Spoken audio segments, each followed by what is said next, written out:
या डॉक्टर साहब जैसे न वही पासा वका टाइम ऐसे गोरी नहीं नहीं के चलती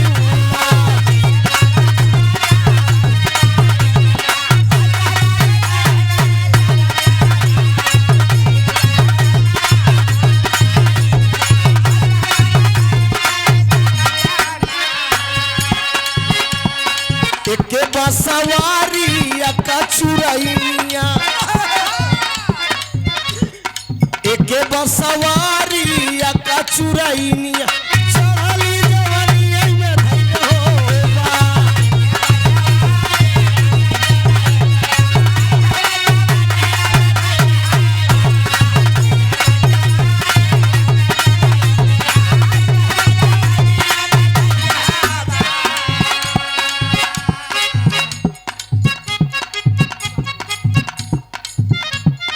विनय मवैया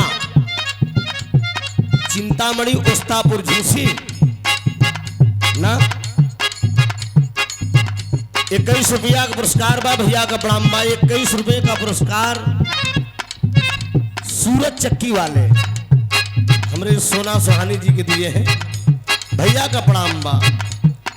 अच्छत मरले बाटई एकर परोसिनिया अच्छत मरले बाटई एकर परोसिनी फूलमती भवानी आई धइले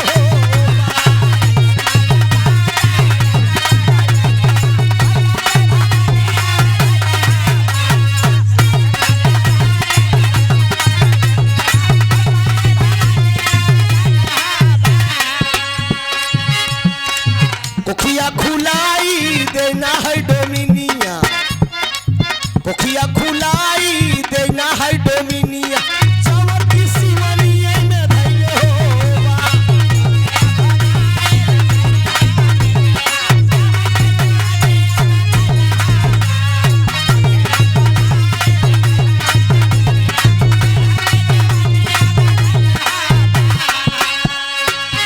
चिंतामणि और के विनय यादव 21 रुपया का पुरस्कार बा। बड़ी लंबी फरमाइश बा। कहे सोना जवन गारी गाए रहे सढ़ुआइन मचौलू धमाल सढ़ुआइन मचौलू धमाल दिखाई माल अंदर के सढ़ुआइन मचौलू धमाल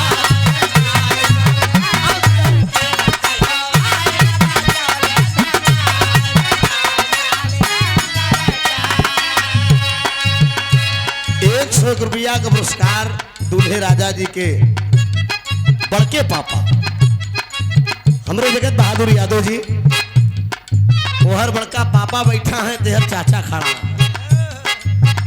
100 रुपया का पुरस्कार मेरा पारिवारिक लगाव है आप लोगों से। बिरहा माता सरस्वती इस बात की साक्षी है, मंच पे खड़ा है, मंच पे मैं बोल रहा हूँ 24 साल मुझे बिरहा गाते हो गया। अच्छा बच्चा मार मारब तो काना लौंडा हमरे मामा के बेटवा आया और खतरनाक काम कर तोरे अम्मा का हम है समझे। हाँ 21 रुपया का पुरस्कार भाई सुजीत मुन्ना की तरफ से। ये गाड़ी आप सब नेट पे सुने होगा, करीब अरबों में क्रॉस कर गई दोस्त हमरे और सोना के आवाज में। सोना गाए यहाँ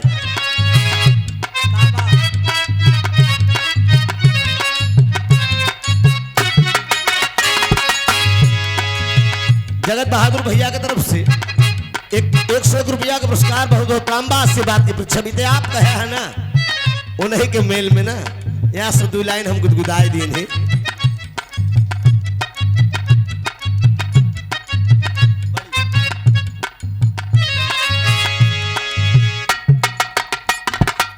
अपने काम पे आ जाओ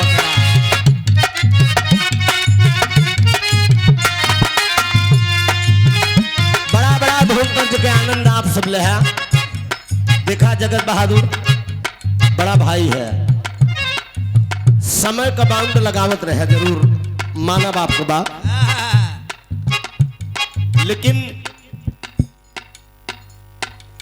जगत बहादुर भाई के कहना रहन कि कम कम समय ले है, लेकिन कलाकार जब अपने उमंग में आ जाता है, मस्ती में जब आ जाते ना, और वही में भाई लोग कलाकार के साथ साथ जब जनता उमंग में आ जाता, जब आप लोग बरसावे लगा थे, हाँ चल ठुमका लगाओ ही तबला पे दारू बजारू जब चढ़ जाला हो तो केहुओ की नीयत बिगड़ जाला। का सुना खाली चढ़ाई के बात हो, चढ़ जाए बस। आय हाय हाय जो आए नौजवानों, जो सच्चा प्यार किया होगा राहुल, जो सच्चा प्रेमी होगा वो प्यार की कीमत जानेगा।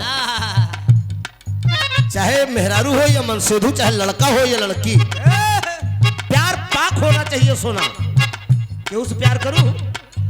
प्यार पाक होना चाहिए, नापाक वह पूछा दुल्हनिया कहत का बा, अरे ओकर हिम्मत है ना, मोबाइलवा पे बात करत अपने प्रेमी से, बड़ी याद आई पिया के प्यार काई,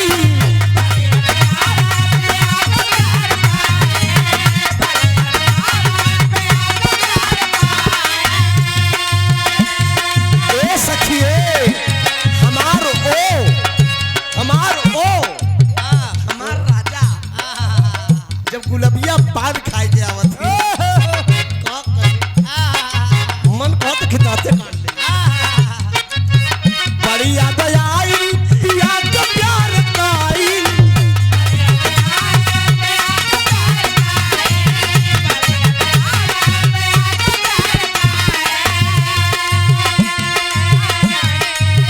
रतिया तरतिया पहाड़ दिन भाई, रतिया तरतिया पहाड़ दिन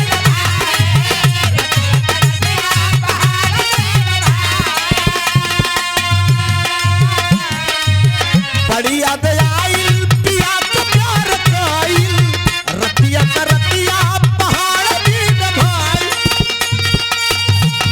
करे जदाल दार के दिलवा ले गईले राजा बोतल में भर के, दिलवा ले गईले राजा बोतल में भर के।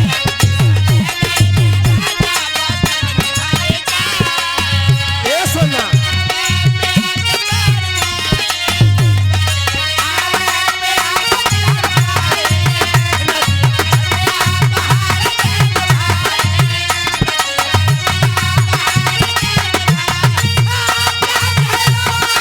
तोहरे भूख मारा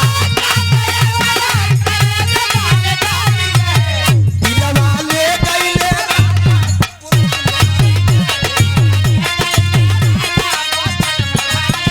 राकेश भैया, ताजा नहीं दे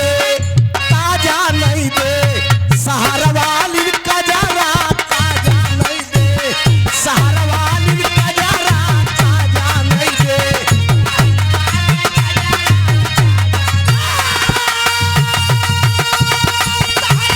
ये सब बिहार की लाइन है पुरानी।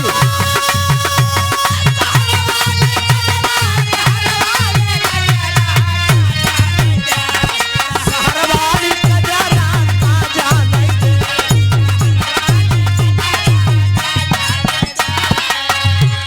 अरे यान के बलमुआ के पेड़ा मिठाई, यान के बलमुआ के पेड़ा मिठाई,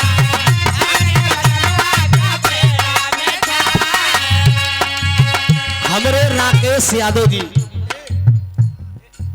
भैया मड़वा पर थे ना, हमरे राकेश यादव जी माननीय प्रधान जी, आप मड़वा के धरती से 500 रुपया का पुरस्कार उस दिन हमें याद बा। नैनी दुबराजपुर फाटक पर जब हमार प्रीतिपाल का गाना होत रहा, कंपटीशन हो गया, एक जने लागन नोट लुटावे प्रीतिपाल के तरफ से, राकेश भैया हमारी तरफ से लुटावे लागे, और लग गई बाजी गड्डी व गड्डी रजा कटाई लाग। एक रात में कम से कम 20,000 रुपया हमका इनाम राकेश बाबू दे रहे हैं। उस दिन हमें आज भी याद बा। 500 रुपया का पुरस्कार बा, बहुत बहुत प्रणाम बा। आशीर्वाद की परीक्षा में दिखाई लाई पुरानी बा आन के बलमुआ का पेड़ा मिठाई आन के बलमुआ का पेड़ा मिठाई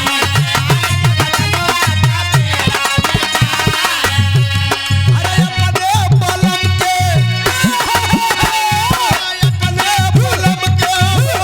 दिन बजारा का नहीं दे सहरवाली कजारा का नहीं दे सहरवाली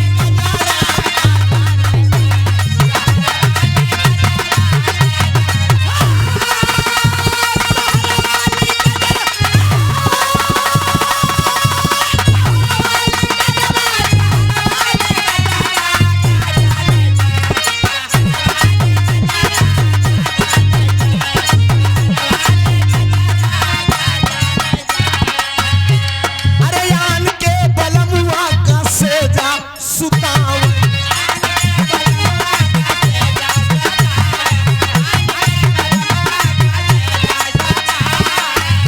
अरे अपने बलम के हाँ हाँ अपने बलम के बिछाई दे गोनारा का जा नहीं दे सहरवाली कजारा का जा नहीं दे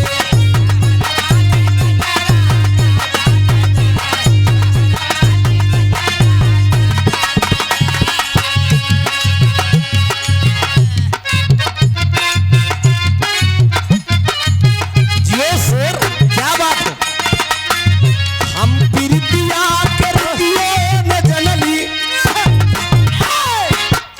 ई बुल्लू गुरु गावत है बनारस के श्रृंगार रस के कलाकार थे रामदेव और बुल्लू गुरु में जब गाना हो तो दोनों जने लड़ाए बुल्लू और रामदेव में लड़ाई हो हम प्रीतिया करतियो न जनली कि जिंदगी जवान हो गई हम प्रीतिया के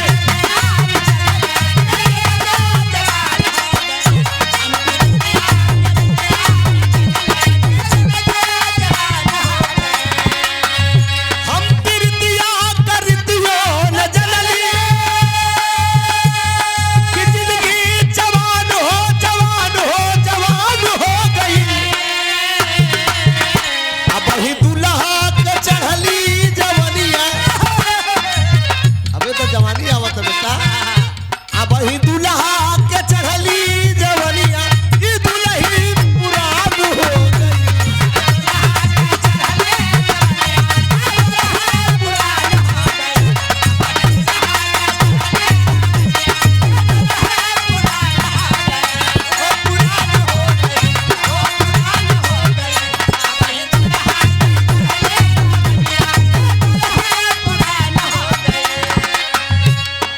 एक लाइन है तो उस्ताद गावत है गईले ससुरारी बन के दुल्हवा गईले ससुरारी बन के दुल्हवा हम एक भी कमाल कई दिया गईले ससुरारी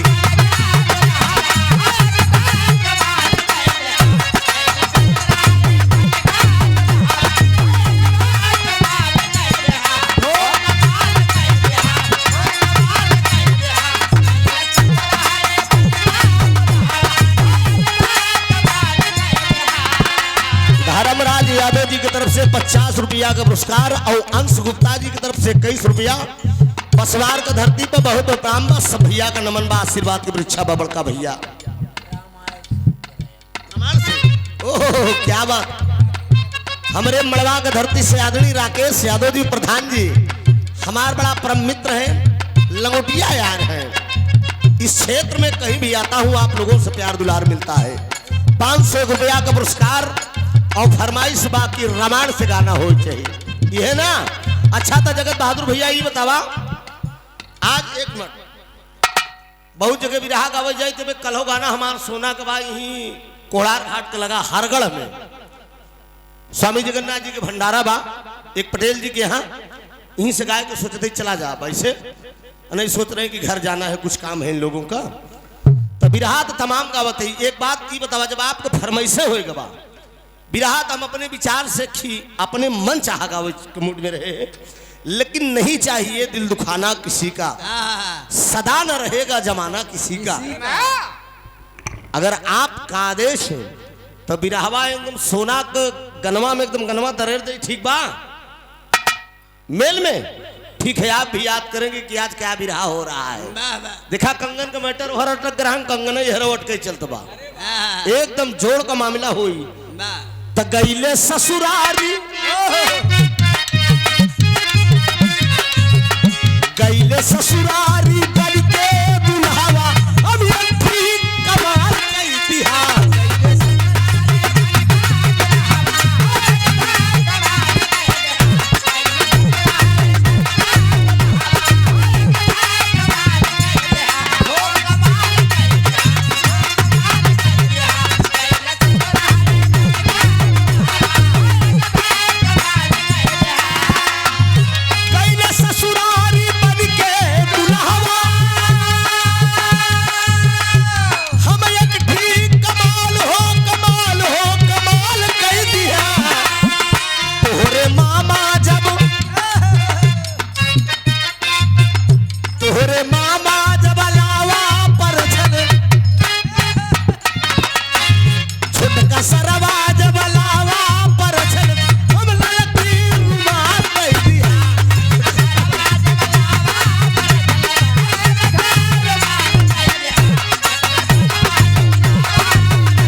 आप लोगों ने धुन तर्ज का आनंद लिया। लगी लगी लगी तमाम धुन तराना जगत बहादुर भैया पे करताल दोनों को भैया से नहीं उठाना, बजे चाहिए यही गाना में हम बजाए दे। आप सबका तमन्ना अधूरी नहीं होगी। दर्जा बदर्जा इत्मीनान से स्थान लेकर बढ़िया आप सब। जमाना बदल गया है मित्रों, बिरहा में जो लौंडा पार्टी है। हैदर उस्ताद हमारे जब जिंदा थे तो कभी कभी बताया करते थे, जब उनके हम दरवाजे पे जाते रहे तो कई चीज का हमें सीख दें। कहा बेटवा बिरहा में दो तीन जब से मेहरुआ आई गई, जब से लेडीज कलाकार आई गई तो बिरहा को सुनवैया दो प्रकार को हो गए। हम कही कैसे गुरु जी? कहा कुछ बिरहा के देखे आवे लागन, कुछ बिरहा को सुने आवे लागन। हम कही परख कैसे लगाया था? कहीं जो बिरहा के एकदम अगवई बैठा थी मंचवा के, उनका निगाह एकदम वही बात आप सब जिन समझा कि नहीं गायन बेइज्जती करते हैं, ऐसी बात नहीं बा। ये उस्ताद का मतलब एक परख रही, जे देखे आवत हूँ खाली यह देखत कि यार देखी सोना का गावत थी और त्रिभुवन का गावत, तनी तनी बानगी ले और निकल दे, रात भी खराब न जाए। जो असली श्रोता होते हैं वो इत्मीनान से मूठ पानी बनाकर बैठे हैं, और वही जो असली श्रोता होते हैं सवेरे वही चर्चा करत यार गाना बड़ा टक्कर का हुआ यार, दोनों बना सटाए के गाना गाए। अब बाकी देखे मजा ले के बाद हम मजबई वाले पैसे देते, मजबई वाले कमाइयों करवावत थे। तो आप लोग का ध्यान एकाग्र हो जाए, ओहर मामला अटक रहा। भगवान भोलेनाथ दुल्हा बन गए। अब देखा दुल्हा बन गए, सारा श्रृंगार तो मिल गया। कंगन मध्य पार्वती कहाँ कहाँ टहरी जाए, कंगन बने, क्या बात है वाह। और भोजराज के साढ़ू बैठे यहाँ।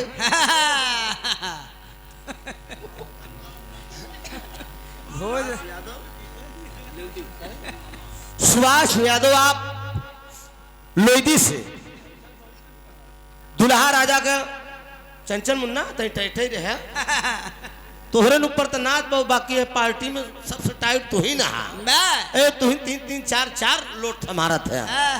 101 रुपया का पुरस्कार बा दुल्हा का मामा की तरफ से। अरे तेमा बॉडी गार्ड उठे रहा है। 101 रुपया का पुरस्कार दातार सुखी रखकर सब भैया लोग सुखी रहे। बड़का भैया बड़ा बढ़िया प्रसंग आप लोगों ने सुना।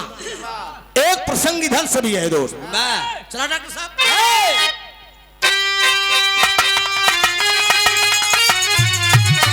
जगत बहादुर भैया आराम से बैठ के बिरहा सुना। अबे बिया तो हो नहीं जात बा। देखा ओहर कंगन कहाँ रहा, ओहर कंगन पार्वती ब्रह्माहरण के लगे चली गई। अब हर देखा कंगन कैसे आवत बा। त्रिभुवन नाथ का दिमाग का हरकत आट है। चलो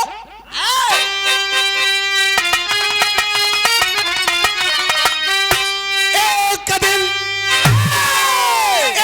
दिन तीनों देव की नारी,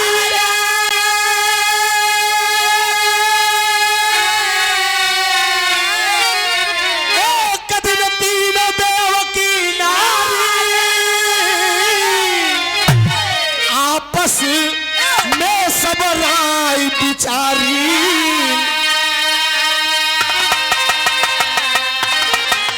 करई स्नान चली है संगम के अवती।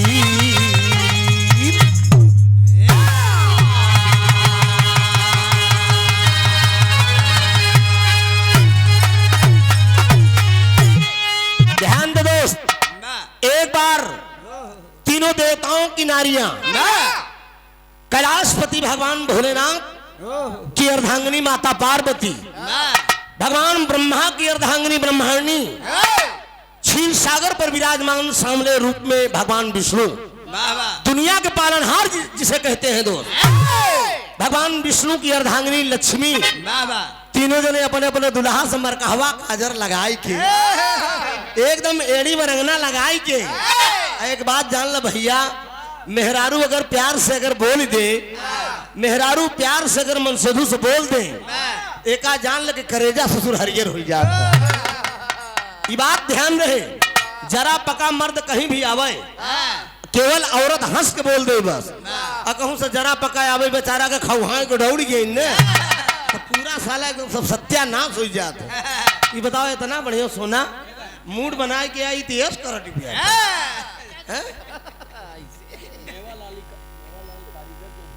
मेवालाल कारीगर तुहिन। अच्छा ठेकेदार खनवा मतलब तुहिन से बनवत रहे ना, तो ठेकेदारी के अच्छा कहाँ से बनना बसवा दर जियत रहा मोर करे जा उर्फ छफेरा कारीगर। ओहो कितना लाई ले 50 रुपया आवत रहे, फिर चला आया भैया वहीं तनिक देरी में, बड़ी याद आवत है तोहार। 50 रुपया का पुरस्कार बा, भैया का प्रणाम बा। और देखा बड़ा बढ़िया खाना बनाया है यार, बड़ा टेस्टेड रहा, बाप रे बाप बड़ा अच्छा लगा हमका, हमके वाह क्या बनाने वाला कारीगर है भाई। और तुझसे मुलाकात हो ही नहीं गई आज, 50 रुपया लेके कम से कम आया तो आवत रहे बीच में भैया हरा कम से कम। हाँ ध्यान दे दोस्त, एकदम ध्यान ना। माता पार्वती, माई ब्रह्माणी, माई लक्ष्मी, पार्वती जमन भगवान भोलेनाथ एकदम भांग धतूरा मस्त एकदम लाल लाल ले दो। एका जान लगी माई पार्वती भोलेनाथ कहा कहे तो नहीं सुनबे, कहा का सुनी बताऊबू का सुने के बाद कहें प्रयागराज में तीर्थों का राजा, प्रयागराज में महाकुंभ लगा हुआ है, तमाम ऋषि मुनि योगी यति आए हुए हैं, अरे हमें न जाए देवे। बड़ा पुरान बिरहा छेड़े, एक तर एक की भाव है।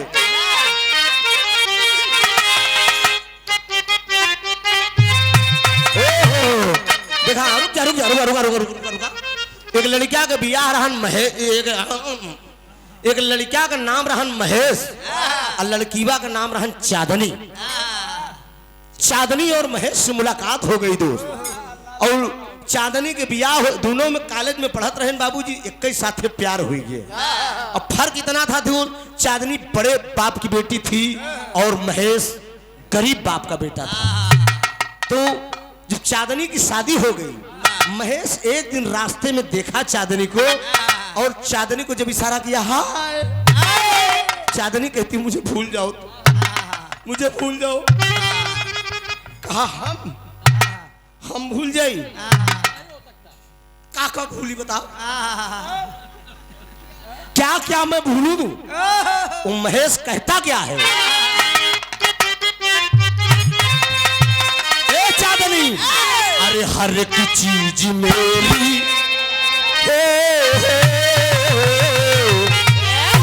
अरे हर एक चीज मेरी अरे तुम्हारे लिए है। हर एक चीज मेरी चांदनी तुम्हारे लिए है, यहाँ मांग लेना वहाँ मांग लेना, हर एक चीज मेरी तुम्हारे लिए है, यहाँ मांग लेना वहाँ मांग लेना।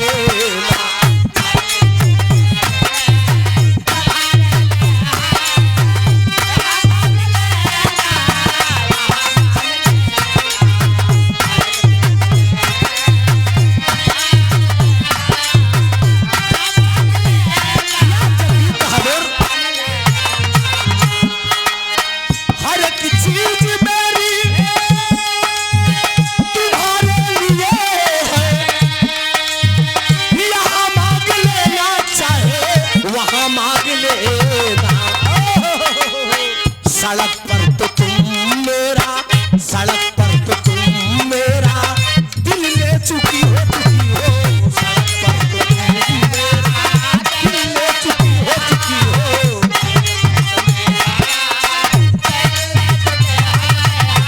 घर आके तुम मांग लेना, सड़क पर तो तुम मेरा दिल ले चुकी हो, घर आके तुम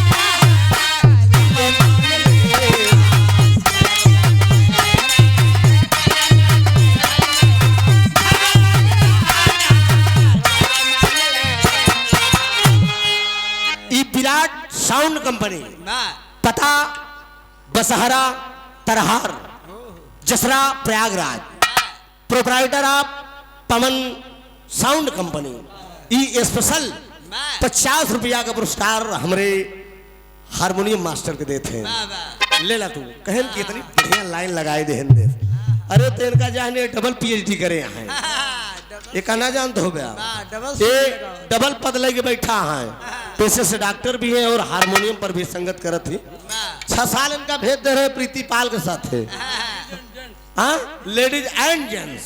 हम कहते नहीं कि जाए को हरो बानगी लेके फिर आए जा आप सब, उसके और भेज दे है, ये भेजे है फिर बुलाई ले। देखा ध्यान दे आप, कहना है तो लाइन पर गौर करेंगे बाबूजी। कमी और बुराई बुराई, कमी और बुराई बुराई सभी में भरी है, कमी और बुराई सभी में भरी है,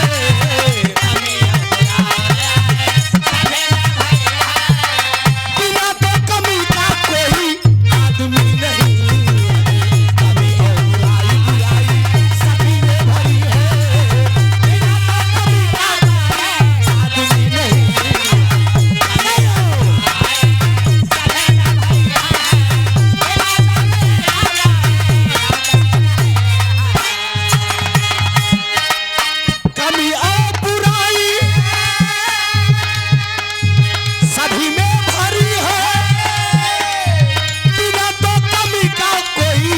आदमी नहीं। गगन में कमी है जमी में कमी है, गगन में कमी है जमी में कमी है,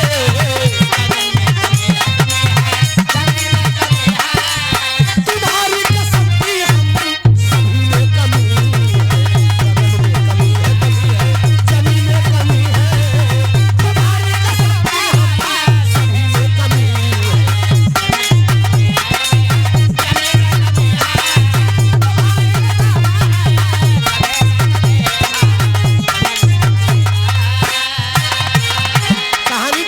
हो रही है। एक दिन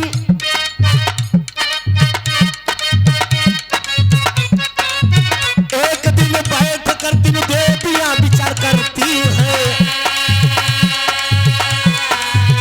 एक दिन बैठ कर देवियां विचार करती हैं, आपस में राय बैठ कर अबाबू करती हैं। कैलाश पर्वत से अब पार्वती आई है, बेटा कैलाश पर्वत से अब पार्वती आई है, मारे खुशी में बाबू ब्रह्मणी चली आई है।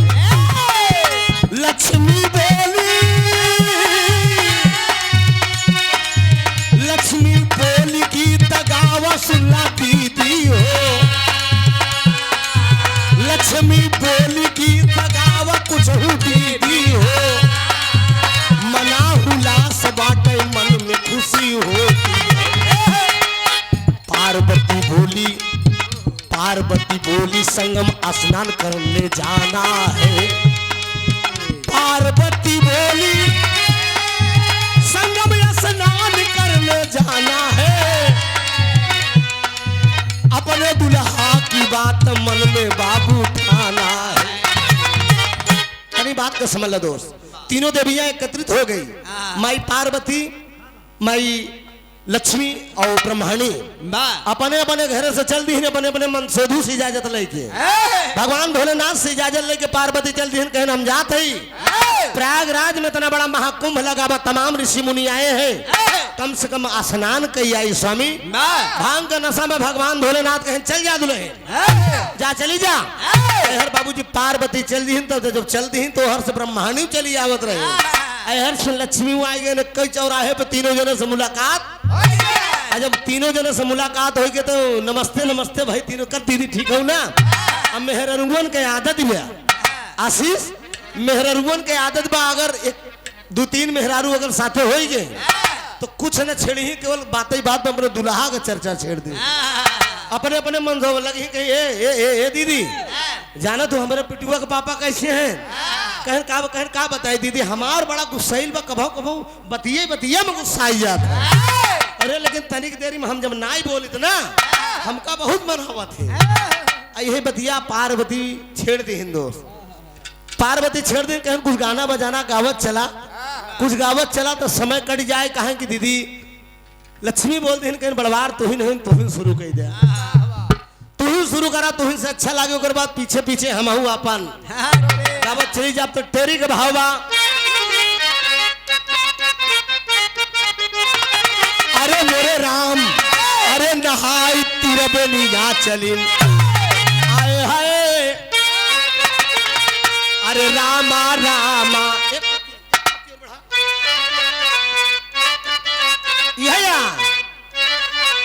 अरे रामा रामा नहाय तीरबे निगाह चलिन।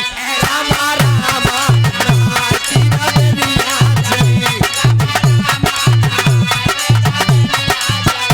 लक्ष्मी सती संग में पार्वती महारानिया नहाय तीरबे निगाह चलिन। लक्ष्मी सती संग में पार्वती महारानिया।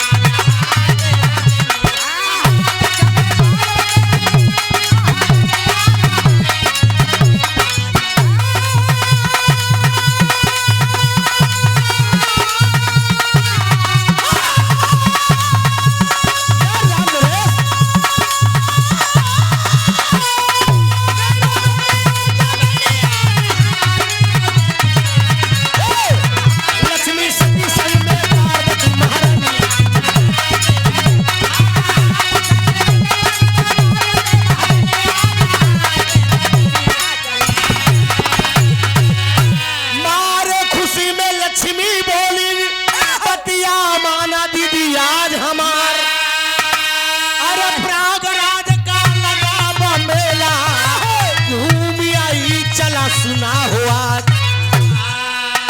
लक्ष्मी सरस्वती अब बोली अरे बतिया माना दीदी आज हमार। अरे गावत बजावत की अब चला रास्ता कटी सुना हुआ। बोल दिया लक्ष्मी और सरस्वती दोनों कहती है पार्वती से कुछ गावत चला, कुछ गावत बजावत चला, रास्ता कट जाई। तो पार्वती जब दोनों जने की बात सुनी तो कहने हम ही शुरू कर देते और वह तर्ज लग गया।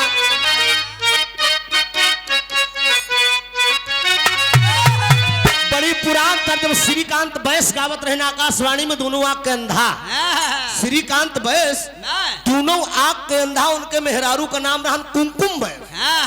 आकाशवाणी में जो कलाकार गाने गए होंगे श्रीकांत बैस जी कलाकारों का परीक्षा लेते थे। बाबू राम कैलाश जी जब थे तो श्रीकांत बैस और स्वर्गीय बाबू राम कैलाश जी दोनों जने बैठ के कलाकार का टेस्ट ले कि श्रीकांत बैस के गाई गीता अपने प्रयागराज के मशहूर कलाकार यही गान की हाय हाय अरे झूलनी के रंग साचा हमार पिया काहे कवन रे सोनरवा अरे बनौले झूलनिया अरे कवन रे सोनरवा अरे राकेश भाई बनवले झूलनिया अरे रंग परई नहीं काचा हमर पिया। अब आजकल का गवैया का बहन गावे कहे तो 3 मिल तबला ही बजे इन्हें सब कहीं नईकी कहीं जितनी जल्दी रेल बने रेल दे लेकिन ये पुरानी चीजों में आज भी दम है। एक लाइन ही काका लाल जी लहरी गावत रहे का गावे हाय हाय हाय ए लड़के लहरी काका हमारे गावत रहे देव देव हाय हाय हाय अरे सैया है लवंडे संभल के चले उस जवानी के सीने सखियों ब्रहा जगत के प्रेमियों मन तले बुद्धि बुद्धि तले आत्मा लाल जी लहरी उस्ताद कभी कभी जगत बहादुर भैया बोलते रहे इसे कमर पर हाथ धरे का इक्ष का गोला बनाकर बाम पर फेंका करो इक्ष का गोला बनाकर बाम पर फेंका करो और खींच लो तस्वीर तेरी रात दिन फोटोग्राफर। इक्ष का मार्ग कितना कुटिल मार्ग है समाजों के इतिहास में आ गया। इक्ष में चंद्रमा गुरु बृहस्पति के दुश्मन बने जब हिल्या का पानी उतारा गया। चंद्रमा गुरु बृहस्पति का परम शिष्य था गुरु के पत्नी से कर वो नजारा गया। लहरी लिखते हुए थरथराती कलम इक्ष आदि में इंसान लवंडे तोरे तो बस नहीं बा लाइन दी गई है।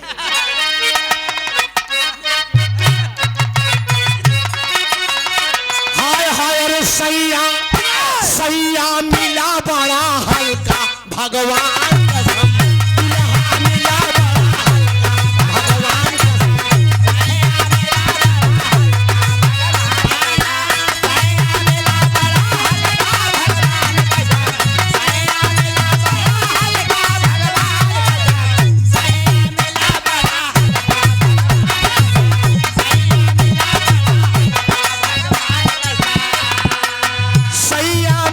बड़ा हल्का भगवान समझे जा नहीं काम कर बढ़ाई जाई दुल्हा मिला बड़ा हल्का भगवान कसम ओसे ओसे ओसे खतरनाक लाइन है यार गाय दे इच्छा बा गाय दे अरे तो दुल्हा मिला बड़ा हल्का भगवान कसम सैया मिला बड़ा हल्का भगवान कसम ओसे छाया नहीं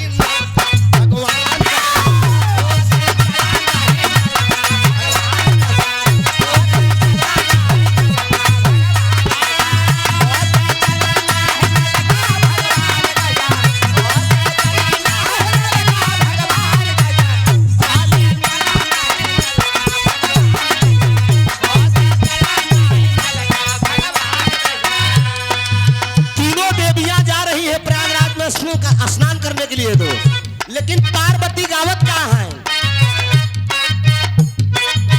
चला नहाई आई गंगा प्रयाग तीरे चला नहाई आई संगम प्रयाग तीरे।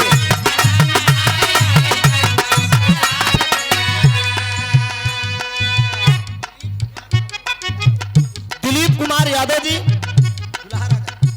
दुल्हा राजा जी के मामा जी की तरफ से यही गाना पे देते हैं यही लाइन पे तो उसने चला नहीं नलका भगवान कसम चला नहाई आई संगम प्रयाग करे चला नहाई आई संगम प्रयाग करे।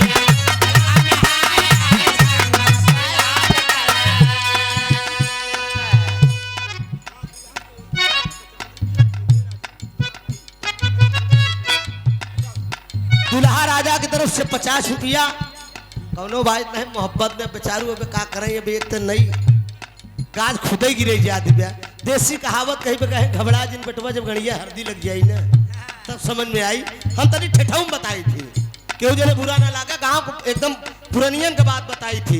कहावत कही कि भूल जाई भाव भजन, भूल जाई कजरी, तीन चीज याद आई केवल नून तेल लकड़ी। हमारा सबको सोना वही तो सब गाय बजाय कहावत कहे कि माई तो में पेट तो मेहट तो कसो आज त्योहारे में गए है का करी का रात में खराब करत है।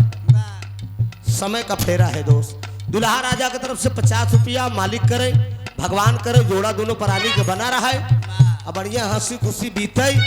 फिर आगे लहान तहान बैठे हुए कहते आगमन हो जाए बड़हा राजा की तरफ से।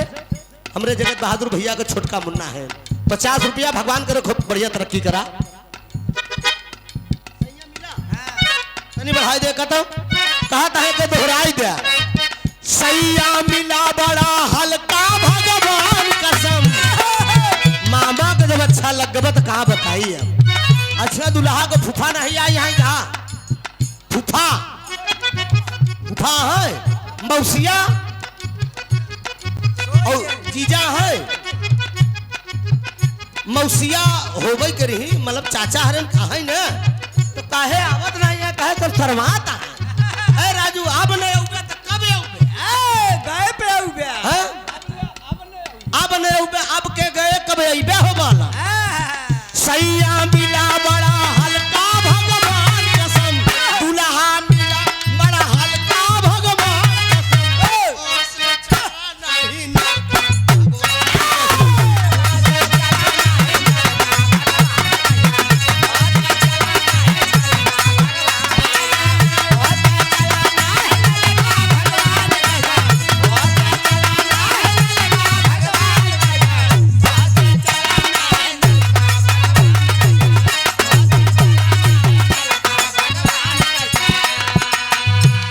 नहीं जीजा जी देखा गोपी यादव आई गेन 50 रुपया ना।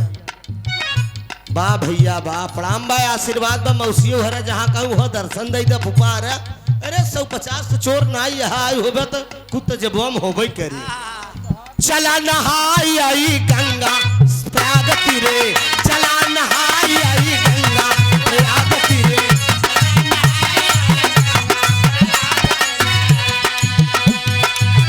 बड़े चला नहाई आई गंगा प्रयाग तीरे, चला नहाई आई गंगा प्रयाग तीरे, चला नहाई आई संगम प्रयाग तीरे, चला नहाई आई।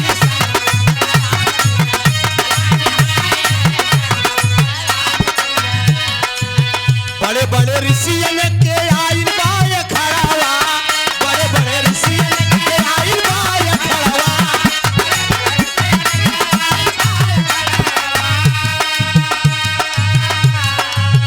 बड़े बड़े ऋषियन के आइल बाय खड़ावा, बड़े बड़े ऋषियन के आइल बाय खड़ावा। किला के ऊपर आछे बरु कपेड़ावा, किला के ऊपर आछे बरु कपेड़ावा।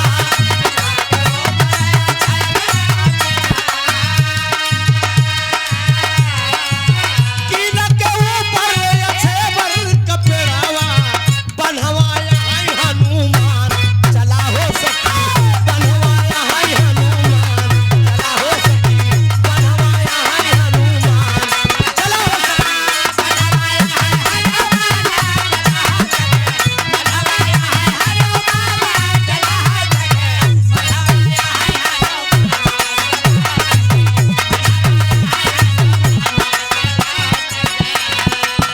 एकदम पार्वती गावत बजावत चली जाती है। कहती है किला के ऊपर है 6 बर का पेड़वा, बड़े बड़े ऋषियन का जुटावा या खड़वा, तमाम योगी रति ऋषि मुनि जुटा है।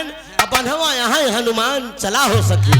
संगम स्नान के किला 6 बर के पेड़ पे बैठा, ओकरे बाद हनुमान जी का दर्शन यह करत पार्वती गावत चली जाती है। तब ले लक्ष्मी कहन दीदी और बतावा बड़काऊ कैसे हैं। कहा एकदम ठीक है। तब वही अपने अपने दुल्हा को वही जब संगम स्नान करे, स्नान करे के बाद बढ़िया लेके चबैना बैठ गए किला 6 बर के पेड़ के नीचे। 6 बर के पेड़ के नीचे जब लेके चबैना बैठ गए ना तो अपने अपने दुल्हा करम चर्चा शुरू कर दी। सबसे पहले पार्वती शुरू करे ने का कहा दिया है, यही तरफ के हमार बलमू, अरे हमार बलमू रात काहे नहीं अइला, हमार बलमू रात काहे नहीं अइला। अब है भगवान विष्णु का मेहरारू लक्ष्मी का कहती आए कि अरे हमार दुल्हा, अरे हमार दुल्हा, अरे हमार दुल्हा सारी दुनिया बसावे, हमार दुल्हा सारी दुनिया बसावे, हमार दुल्हा सारी दुनिया।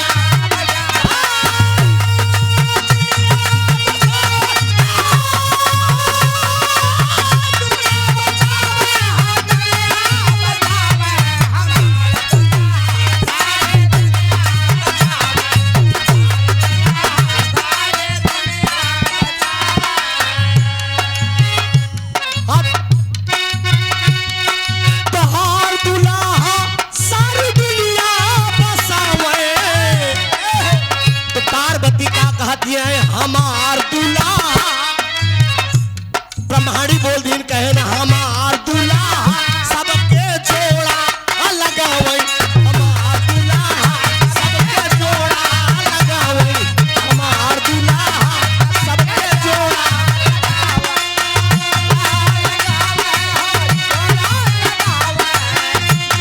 लगावे हो, हमार दुल्हा सबके जोड़ा लगावे।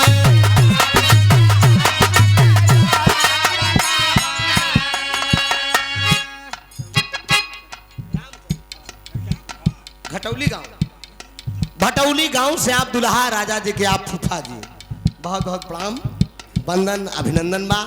इतनी उम्र में आप चल के आया और पुरस्कार दिया, ये हमारे लिए सौभाग्य की बात है।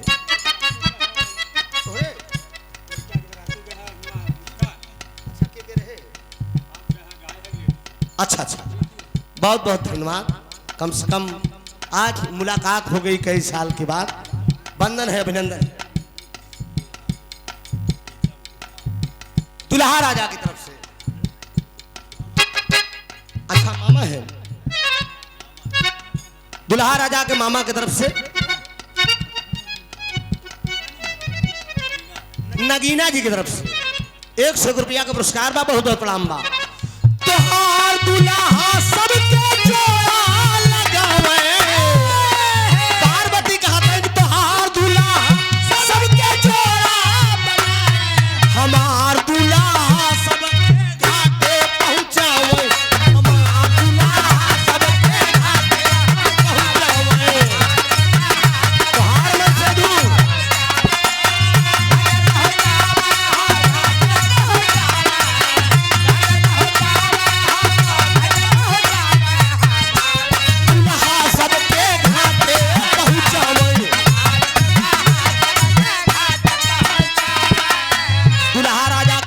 मामा जी ना भैया फूफा की तरफ से मिश्री लाल कहां से गदियाओं से 50 रुपया का पुरस्कार बा, बहुत बहुत प्रणाम बा, आशीर्वाद की परीक्षा है। अरे बाप रे बाप, कितनी सुंदर बात हो रही है, ये ध्यान दिया। दुल्हा राजा के मामा जी आप सुभाष की तरफ से बहुत समाया का पुरस्कार, बहुत बहुत प्रणाम बा। दुल्हा राजा के मामा रतन की तरफ से बहुत समाया का पुरस्कार बा, बहुत बहुत। आप जनाने की मामा है दुल्हा का मामा शिव पूजन की तरफ से बहुत समाया का पुरस्कार बा, बहुत बहुत। दुल्हा का मामा सर्वेश की तरफ से बहुत समाया का पुरस्कार बा, कितना मामा है, वाह। दुल्हा का मामा पप्पू बहुत बहुत प्रणाम। और दुल्हा का भाई सतेंद्र बहुत समाया का पुरस्कार, बहुत बहुत। कल्लू दुल्हा का भैया की तरफ से बहुत समाया का पुरस्कार, बहुत बहुत। मठल्लू दुल्हा का भाई की तरफ से बहुत समाया, बहुत बहुत। का नाम बा बोल जाओ, बाबा का नाम रामराज यादव। दुल्हा का के साथी संगठन स्वर्गीय, अच्छा बहुत बहुत वंदन। पारस यादव जी दुल्हा का मौसिया है ई घोरपुर से। हाय ध्यान दिया 100 रुपया बहुत बहुत बंधन। छोटू गोबरा से दुल्हा का मौसिया जी नाराज न हो ई प्यार यही के प्यार बोलत ही राजू। बहुत हिराने में टहर के हम भी रह गए लेकिन आज ये हिराने में देखा मवैया बार मवैया कैसे बताए रहे जगह बहादुर भाई निकला नहीं अब तो बराती सोच तोहार दूल्हा सबके जोड़ा लगावे तोहार दूल्हा सबके जोड़ा हमार दूल्हा सबके घाटे पहुंचावे हमार दूल्हा सबके घाटे पहुंचावे।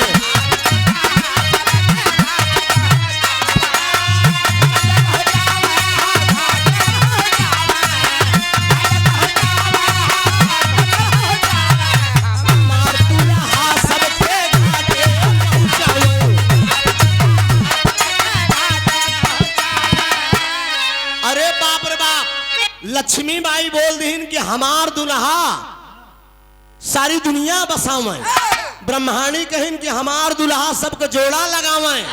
पार्वती ताम बोल दीन कहिन सुना सुना एक जने के दुल्हा जोड़ा लगावे एक जने के दुल्हा सारी दुनिया बसावे। हमार दुल्हा सबके घाटे पहुंचावे। बतावा तोहार सबको जोड़े लगाए देते हमार मन सेधु सबसे बहादुर है। हमार मन सेधु सबका बढ़िया घाटे पहुंचाई देती। तो वही कहा दिया लक्ष्मी ताव में फिर बोल दी कहे हमार दुल्हा कहे तोहार दुल्हा सबके घाटे पहुंचावे। तो सुना अरे हमार सजना अरे हमार दुल्हा सबके भोजन करावे।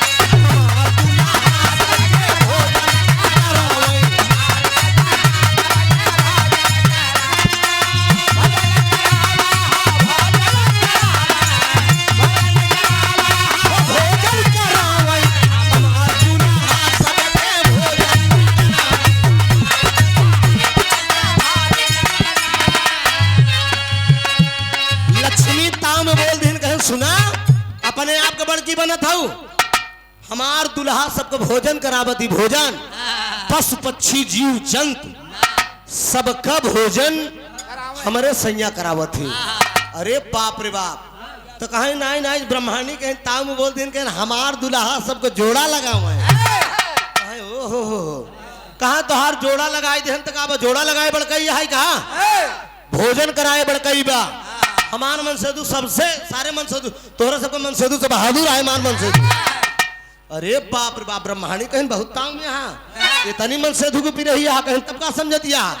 अरे तने में पार्वती ताऊ बोल दी कि तोहार दुल्हा अरे तोहार दुल्हा सबके भोजन करावे।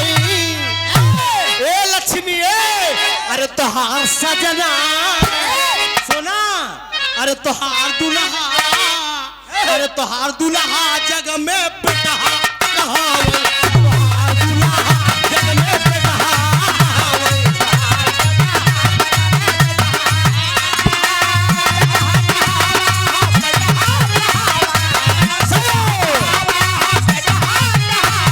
तोहार दुल्हा जग में पिटहा कहावे।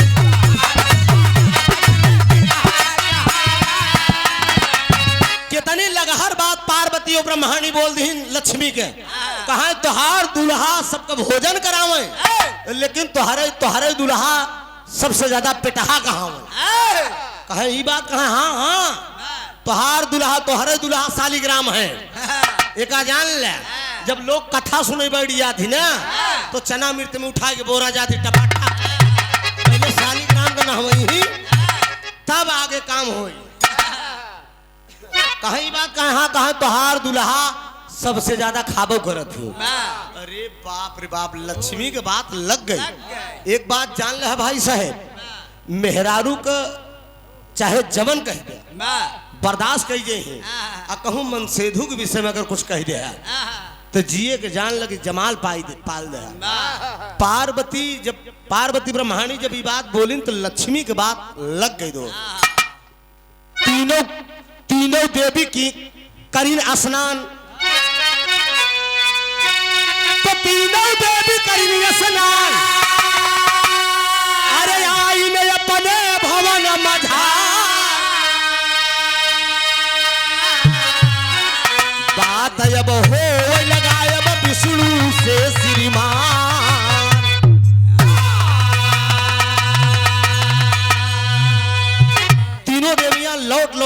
अपने घर गई दोस्त।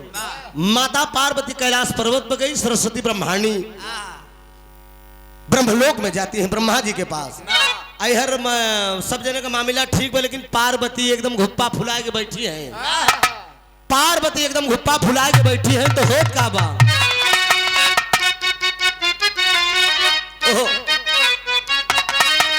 पार्वती मिजाज लक्ष्मी का मिजाज भगवान विष्णु देख लिए। अरे लक्ष्मी का रूपा देखी बोले विष्णु ज्ञानिया,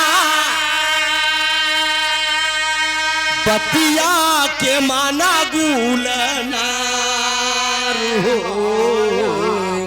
बतिया के माना गुलना, काहे बादे मुहावा खुलैलू गुजरिया, कवन खाता भैली बाड़ी यार, कवन खाता संगम कतीरे स्वामी, अरे संगम कतीरे स्वामी मारिंदी दी हर तनावा, बेटा जग में बाटा तू श्रीमान हो, बेटा बाटा माई लक्ष्मी पार्वती ब्रह्मांडी के बाद विष्णु से पेश कर दे दोस्त। कहें संगम स्नान करे गई रहे, अपने अपने दुल्हा का बड़ाई होत रही। सब कहा कि क्यों कहा ये हमार दुल्हा है, क्यों कहा ये है, हम कहें हमार दुल्हा सबको भोजन करावे। कहें तब कहें पार्वती और ब्रह्मांडी दोनों जने मिलकर हमका ताना मार दिए स्वामी। भगवान विष्णु बोल दे, कहें का ताना मारेंगे, का ताना मारेंगे, कहा ये है, कहा एक तर्जबा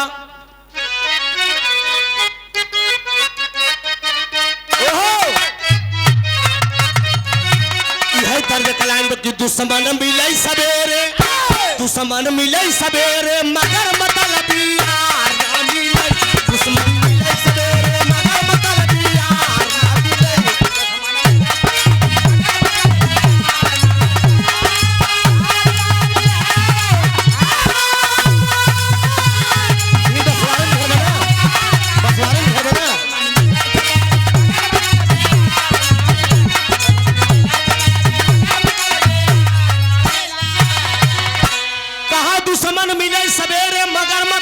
यार ना मिले, रणुआ रहाई जन्म भर, रणुआ रहाई जन्म भर मगर कर कसाना ना मिले, रणुआ रहाई जन्म भर मगर कर कसाना ना मिले।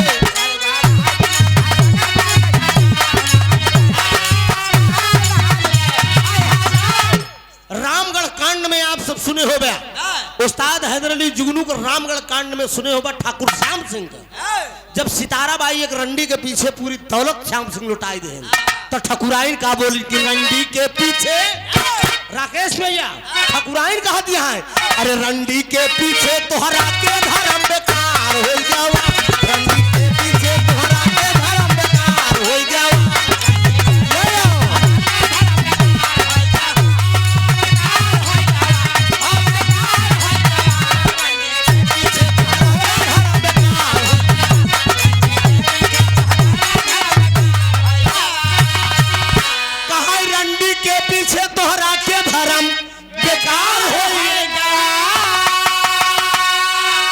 रात दिन करे किसानी, रात दिन करे किसानी बेटवा मोर बेकार हो जावा, रात दिन करे किसानी बेटवा मोर बेकार हो जावा।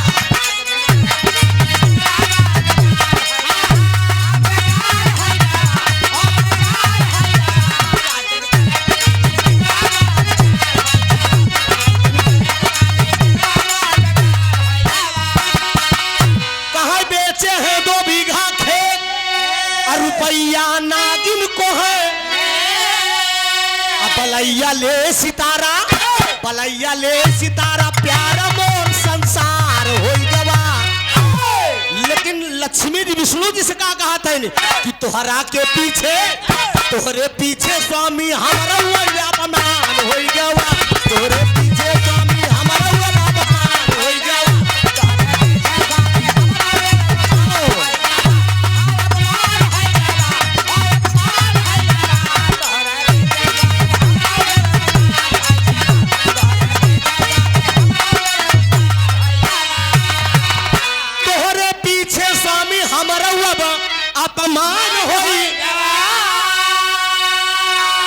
पेटहा पेटहा कह के पेटहा पेटहा कह के दुल्हा मोर बदनाम हो गवा पेटहा पेटहा कह के दुल्हा मोर बदनाम हो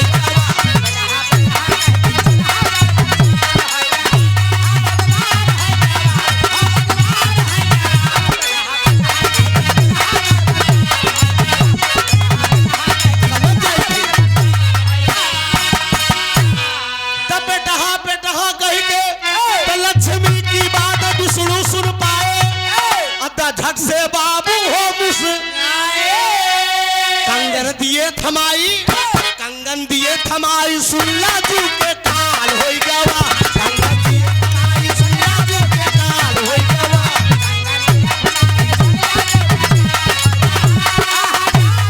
काल हो गवा कंगन दिए थमाई सुल्ला जू के काल हो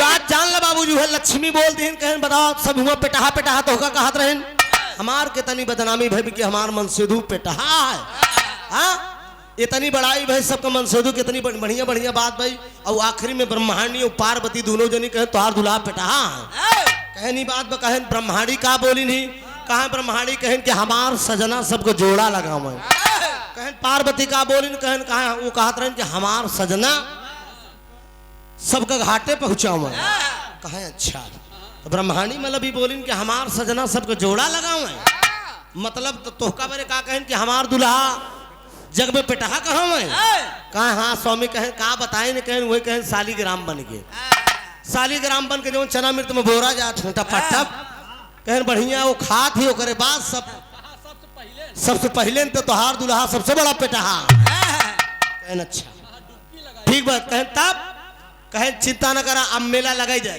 प्रयागराज के मेला संगम लगाई दे बदला हम ले लक्ष्मी की बात विष्णु सुन पाए दुल्हन को जब पास बुलाए कंगन दिए थमाई कंगन थमाई दे कंगन थमाई दे हलला दुल्हन का ले ले ले ले का प्यार से वो मैं सेधु कौनो चीज मेहरारू को बड़ा फूले ने कहा सुना हाँ अरे हमू मन सेधु है हमू मन सेधु है बदरे में छेद कही थी एकरे चक्कर में तूने हमारे रहते हुए तोहार अपमान होई तो लक्ष्मी की बात विष्णु सुन पाए झट से बाबू पास बुलाए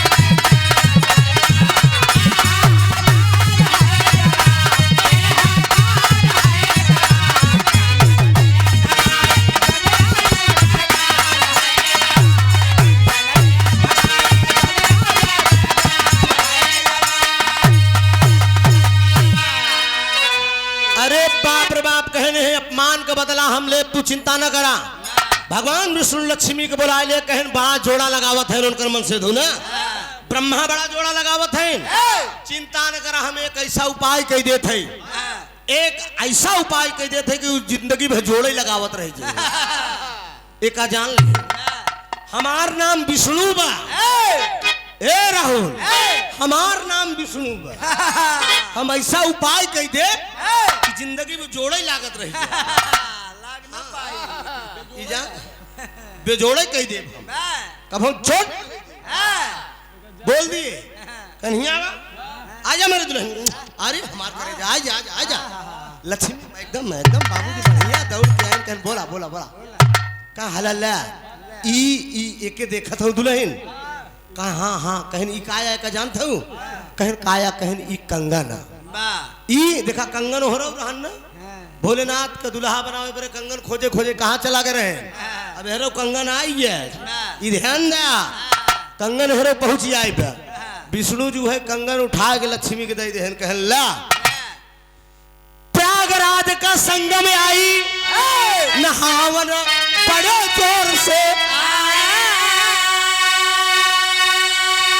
प्रयागराज भाई नहावन लगाया लइके कंगन लक्ष्मी कि लइके कंगन लक्ष्मी घर के अब तैयार कोई गवा लइके कंगन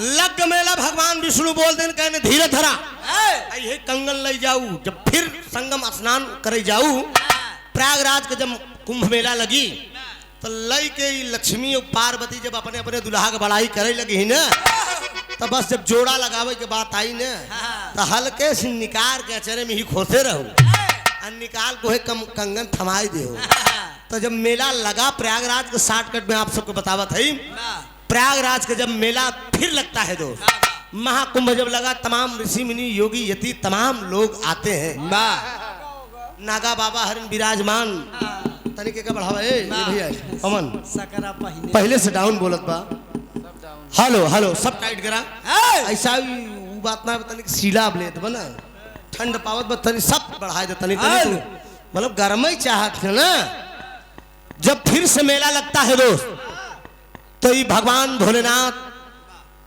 कैलाश पर्वत से हेलो हेलो अच्छा हाँ ठीक करता है यार एक बहुत नहीं करे लगा इधर ये मार्क्स से समझा हाँ पवन हर देख लिया कैलाश पर्वत से माता पार्वती बाबूजी संगम स्नान करने के लिए चल दिया और हर से ब्रह्माणी बाबूजी ब्रह्मा जी से कहें कि हम फिर जाबे कहें जात तो देखा कोनो बवाल ना अटकाई आवा कोनो बवाल अटकाई नहीं आवा कहना ना ना ना ना स्नान कर कहा तू चिंता न करा लक्ष्मी के बस का नहीं बाकी हम का अटकाई दे जेकर दुल्हा पूरी दुनिया का जोड़ा लगाई दे था मार को बड़ा उरा फूली है और चल दी ने कई चौराहे पर राकेश भैया तीनों जनों से मुलाकात हो गई अठन्नी भर के टिकुड़ी लगाए चलिए आवत रहे लक्ष्मी जी आई गए लक्ष्मी आई मिल कहे काश तो हार दुल्हा जंग में पेटहा कहाँ माए हाँ हाँ हमार दुल्हा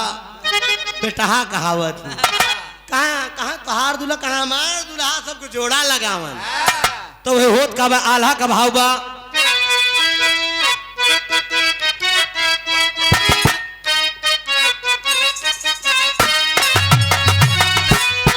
अरे तीनों देविया पासा में अरे तीनों देविया पासा में काई के गुना नवाए भैया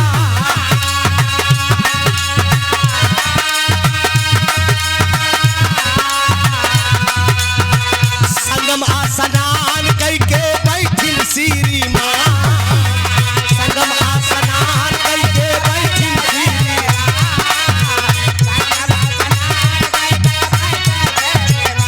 दुल्हा का बड़ाई तीनों फिर शुरू कैलिंग भैया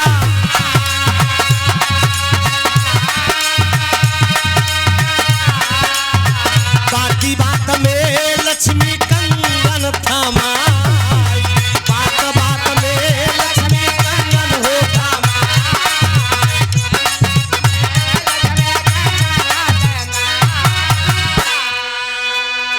देवियां से मुलाकात होती है मुलाकात होने के बाद प्रयागराज में जाकर संगम स्नान करती है संगम स्नान करने के बाद जब आपस में बैठ के फिर अपने अपने दुल्हा का चर्चा शुरू कर दी जब अपने अपने दुल्हा का चर्चा कर दी वही में लक्ष्मी झटका में बोल दी ब्रह्माणी बोल दी कहन हमार सजना सबका जोड़ा हाय हाय हाय हाय हाय तो लक्ष्मी करत ही का निकाल के कंगन कहें सुना दीदी तोहार दुल्हा सबको जोड़ा लगावा थी ना तो खाली ये है कि हम कंगन ले आई है यही ले जातू अपने मनसेधु से जोड़ा यही के लगवाए अब दोनों जने का बुखार एकदम उतर गया पार्वती को ब्रह्माणी के रे बाप अब नहीं अब बना एकदम जीरो पे बैटरी आई है वो सोचे लगिन कहीं कहन कहन एक दीदी तू ले जा, कहना नहीं देखा तू ही ले जा। ब्रह्माणी लई के जब ब्रह्मा जी के पास आइन कहन हला हो कहे का ब्रह्मा जी कहने का के दे, अरे ब्रह्मा जी पूछे लागे, अरे ब्रह्मा जी पूछे लागे ब्रह्माणी से बतियाए भैया।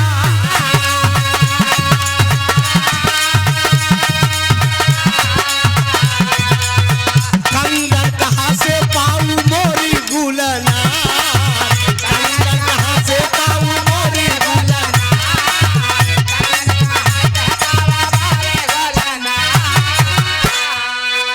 ब्रह्मा जी के शंका हो गई, ब्रह्मा जी के शंका हो गई जब ब्रह्माणी कहन की ही जोड़ा लगावे के बाद तो ब्रह्मा जी बोलन कहनी तोहका देह के पाऊ कहाँ एका कहन एका लक्ष्मी दीनी विष्णु जी उनकर मन सेधु दिहे ने कहन कि ले जाया भैया से कह दे भौजी के दे दे कि भैया यही के जोड़ा। ब्रह्मा जी समझ गए कि मामला कुछ गड़बड़ है। कहन ई बतावा तू लोग मेला नहाई गए रहो तो कोनो लगहर बात लक्ष्मी कहू का। भगवान ब्रह्मा इस बात को जानते थे कि विष्णु का दिया हुआ कंगन है, इस कंगन का जोड़ किसी के बस की बात नहीं है। ये जान लीजिए साथियों, गाने का निष्कर्ष क्या निकल रहा है।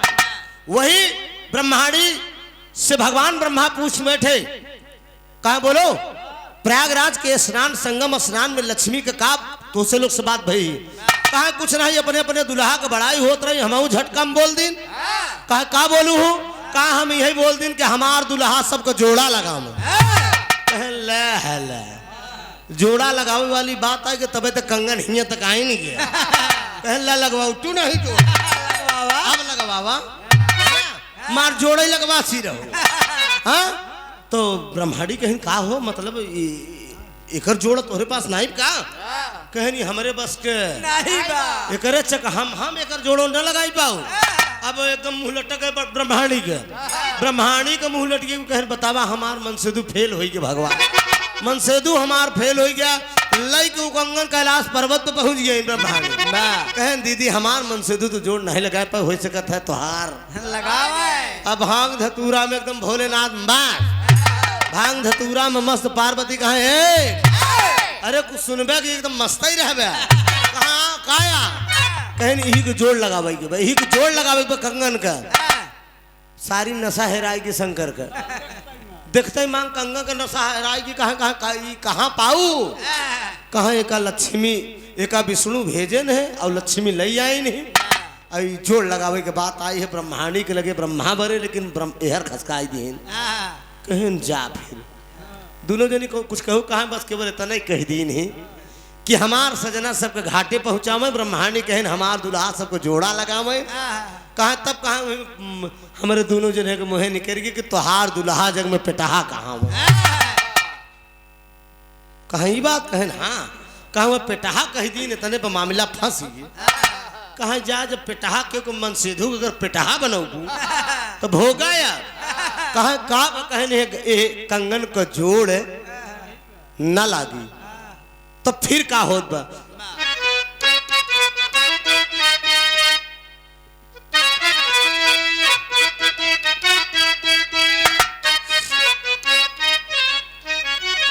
बोल दिया कहीं कंगन को जोड़ न लग पाई।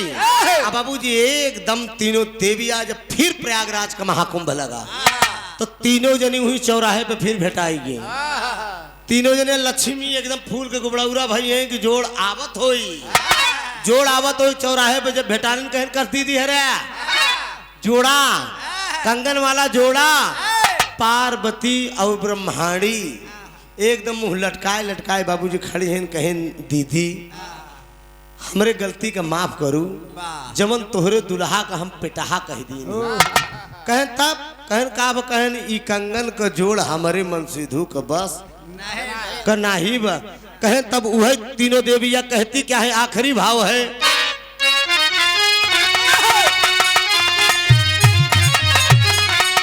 कहा ये अब ना मिली ए भैया अब ना मिली ये बाबू अब ना मिली कहा न मिली। अरे तनेनु आई का तारा कारिया बन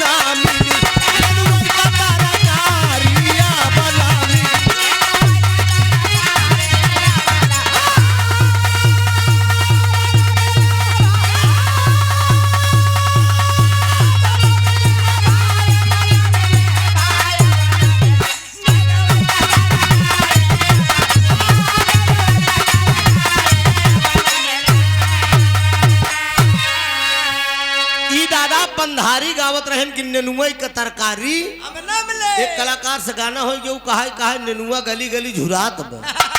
लेडीज कलाकार थी तो हम कहे थे कौने नेनुआ का बात करत हो।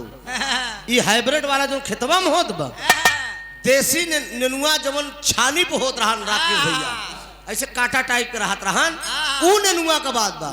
बुजुर्ग लोग पढ़े नहीं थे लेकिन आज भी जो रचना करके चले गए वो अडिग हो गया। ये जान लीजिए उनकी लेखनी अमर हो गई। दादा राम आधार गांव है का कहा या बना मिली ए भैया या बना मिली जगत बहादुर या बना मिली तो देसी घी कई सुहारी या बना मिली कहा भाई अब नौकरी आई सरकारी या बना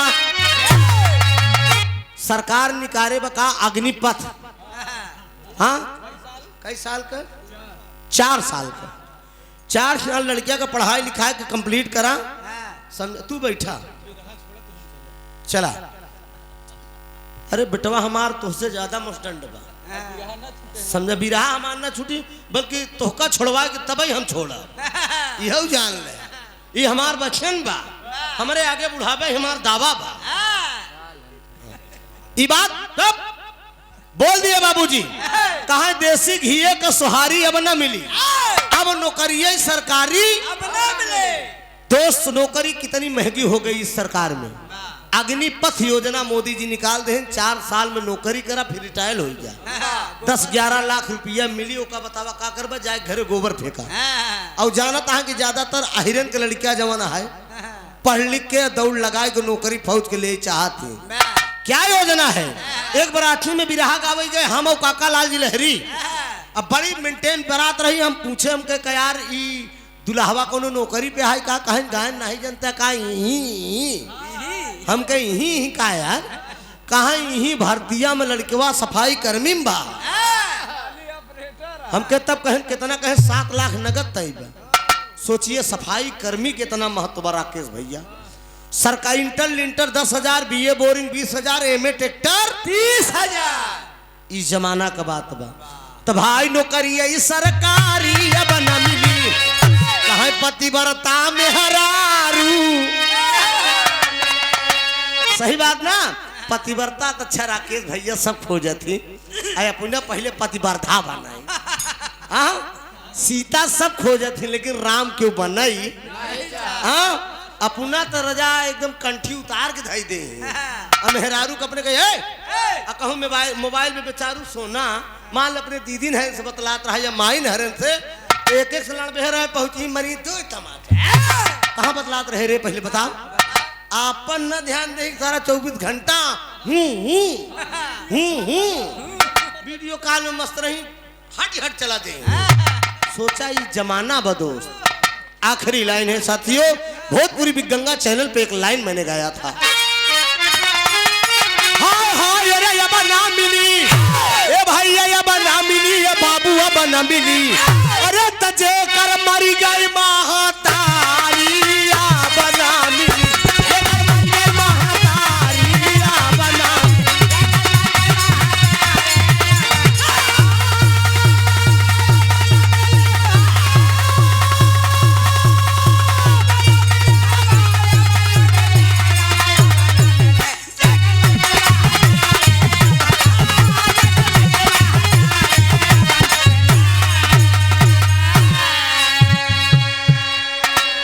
एक कलाकार आप लोगों के बीच में लड़का बैठा हुआ है इतना शर्म करता है हाथ जोड़ के पब्लिक के बीच में तुम खड़े हो अपना परिचय दो।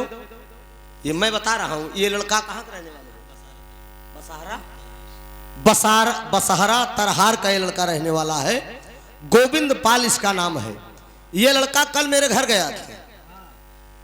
घर गया था करीब आज साल भर से मुझसे ये बातचीत कर रहा था फोन पे गुरुजी मैं कब आऊं आपके दरवाजे पे आपको मैं गुरु बनाना चाहता हूं लेकिन हम इनका साल भर से 18-12 बतावत रहे हमके बच्चा हम चेक करते रहे कि कितनी बड़ी भक्ति इनकर बहुत अच्छा गाता है।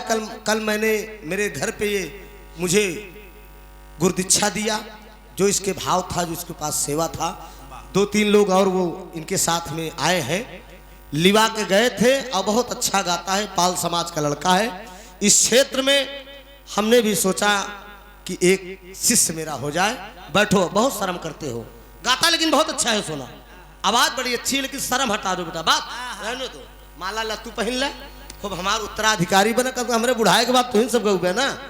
ये तो हम चाहते नहीं करे कवन दिन होतई, अरे बेटवा हरे कवन दिन होतई, हमार कुला बाढ़ाई कवन दिन होतई, हमरो कुला बाढ़ाई कवन दिन होतई।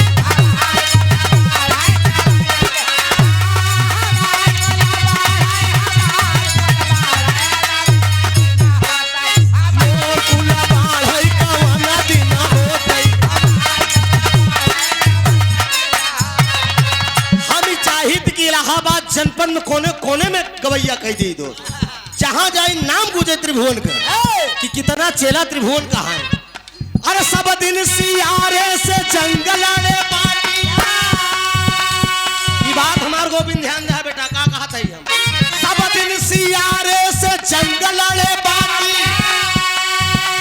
अरे कौनो कुल में हो जावा से दहाड़ाई कवाना दिना हो, अम्मार कुला बाढ़ाई कवाना दिना हो। बात याद रहे दो, सारे कलाकार के लिए है। हमार कुला बाढ़ाई कवाना दिना,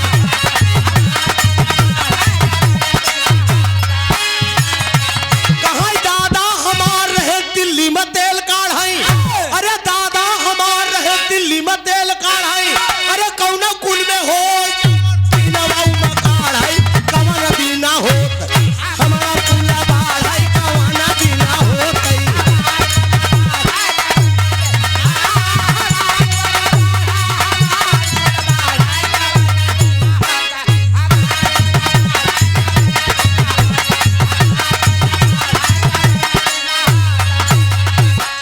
ई त बात आप लोगों के बीच में यहाँ से कह दिन कि बिरहा जगत हमारा प्रयागराज खाली, इतनी बढ़िया कठिनाई आवत है बाबूजी, एक से बढ़कर एक जंग लड़ना पड़ता है।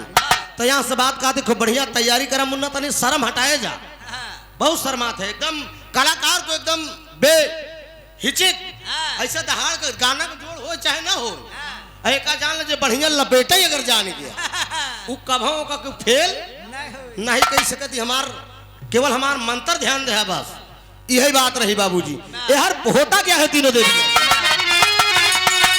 कहा, अरे बोली न रनिया, ए भैया बोली रनिया, ये बाबू बोली न रनिया, अरे वो है लक्ष्मी के सामानवा बोली रनिया।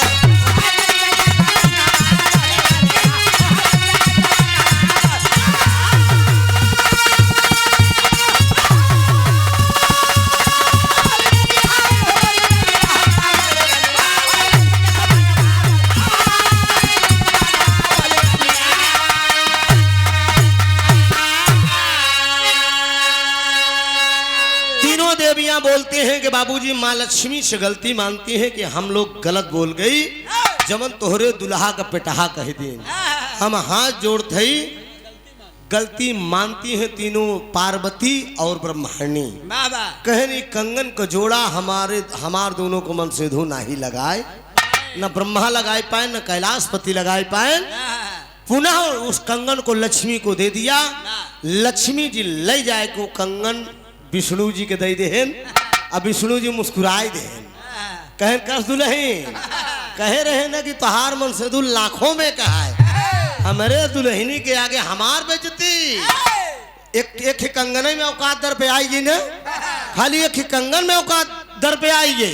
अब बहन कुछ और थमाई दे इतना, अरे हम मन से दुओ थमाई सकत रहे, हम मन से दुओ थमाई दे तो ओकर जोड़ते न मिलाई बहुत। हाँ स्वामी मान गए, आपका ले आए कि विष्णु जी का कंगन दे दिए दोस्त, और कंगन का जोड़ लगा बाबूजी।